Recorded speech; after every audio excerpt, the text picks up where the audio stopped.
waxaan ka warbixin doonaa aniga oo ku hadlaya magacayga oo ah la garanayo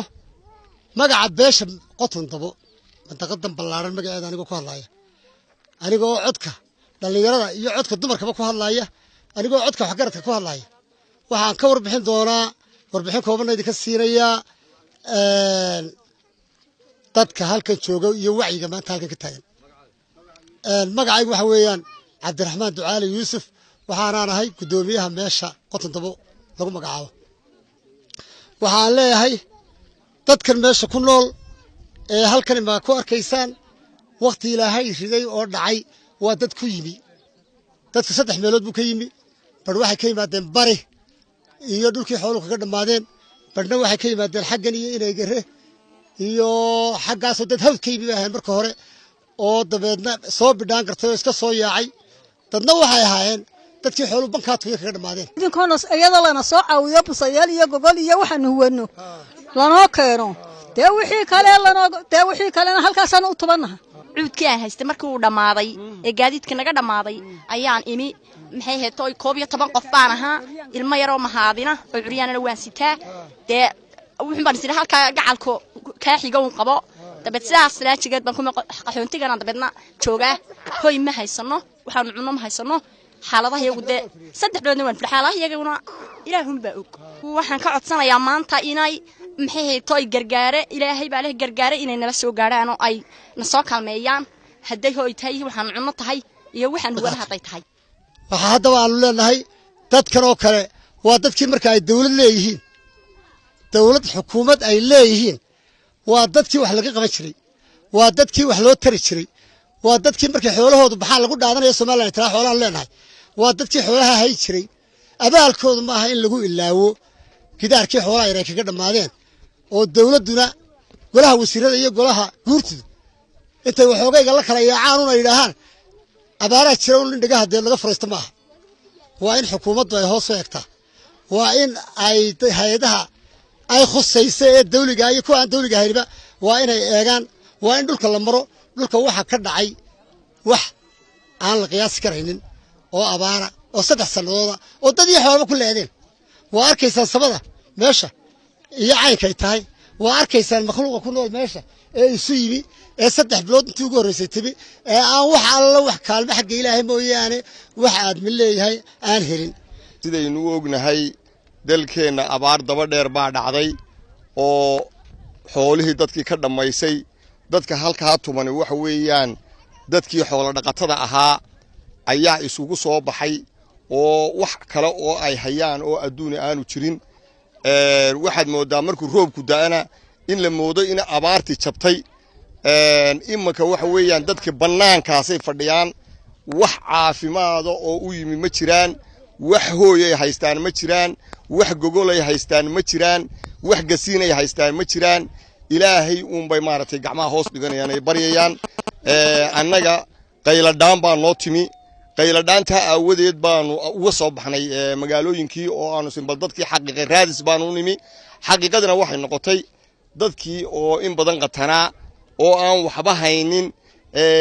hay'adaha qaarkoodna ay ugu ballan qaadeen inta kaadhar u dhiibeen waxbaanu siinaynaa tiina waxay noqotay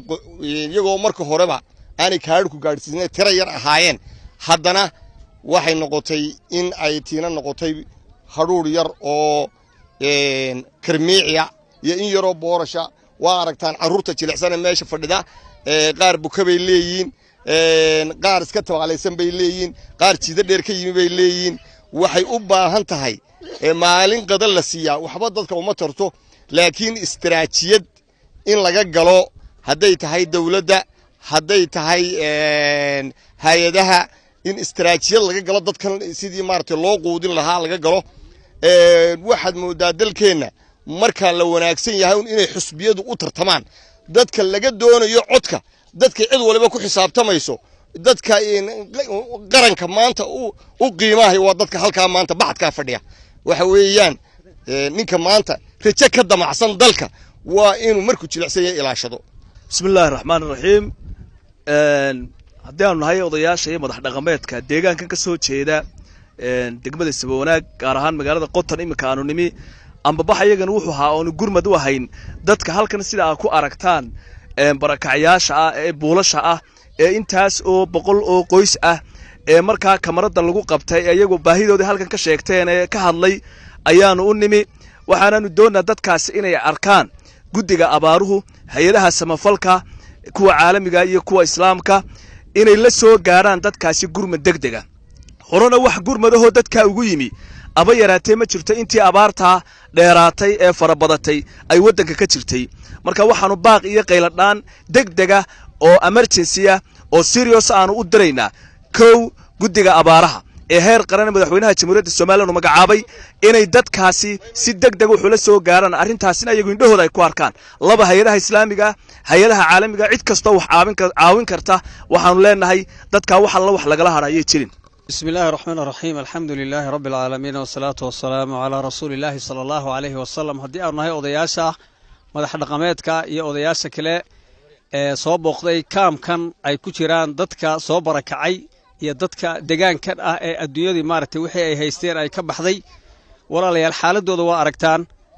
cid kasta oo maartay muslima oo danqanaysa way maartay muuqaalka aad iyo aad bay uga xanuunsan kartaa caruurta yaryar ee baahan dadka xanuunsanaya dadka maartay roobabkooda ayaa ku jira maartay hiilaha iyo maartay meelaha yaryar ee waababka ah oo waxay ku dhex cunaan aanay haysan ayaa waxaanu baaq ka jeedinaynaa maartay baaq u jeedinaynaa qayladhaan ah cid kasta oo ma garanaysaay gacan geysata oo maartay hay'adku ay kamid yihiin hay'adaha maartay samafalka maartay guddida abaaraha ee madaxweynaha jamhuuriyadda Soomaaliya oo maartay magacaabay ee dawladda xukuumadda ku jirta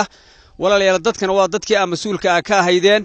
waa dadkii dawladda u ahaydeen waa dadkii maartay Ilaahay subxaanahu wa ta'aala idin weydiinayay dhibaatada gaadha waxa weeyaan qofku markuu mas'uul yahay cidda uu ka mas'uul yahay maartay waa la weydiinayaa dhibaatada gaadha run ahaan guddida abaaruhu dadaal badan bay sameeyeen xaqiiqatan oo aan indha laga qarsan karin laakiin waxa weeyaan baaxadda abaartu ay leedahay ba aad iyo aad uga maartay uga baaxad badan waxaanu leenahay walaalayaal waxaad moodaa deegaankani deegaan la ilaabay inuu yahay oo runtii dadkani ay maartay laasha ay ku dhow yihiin marka waxaanu baaq diraynaa qayladhaan ah in dadka la soo gaaro waxay galaan iyo waxay cunaan iyo waxay ma garanaysaa quutaan anigoo ku hadlaya muxuu haayay deegaanka magaalada Beliga Maxamed Daawud magacayguna yahay Cismaan Maxamed Yuusuf waxaan u sheegaynaa dadka halkan degan inay tabaalaysan yihiin oo dadkii ay yihiin xooluhu ay ka dhamaadeen kuna soo irkadeen muxuu haayay tuuladan kabaadigeeda haba yaraatee wax soo gaaray oo muxuu haayay gudda abaare tahay oo guddida qaranka muxuu haayay hay'adaha deeqaha bixiyaha kale wax u yimiba ma jiraan dadkan marka waxay biyo iyo baatoono muxuu haayay ma haystaan oo wadiga arka muxuu haayay caruurta yaryar wax maartay adkaysan karaya maaha waxay ku noolaayeen waxay haayeen dad xoolo dhaqataa xoolihiina way ka dhamaadeen abaarta maanta wadanka ka jirtana muxuu haayay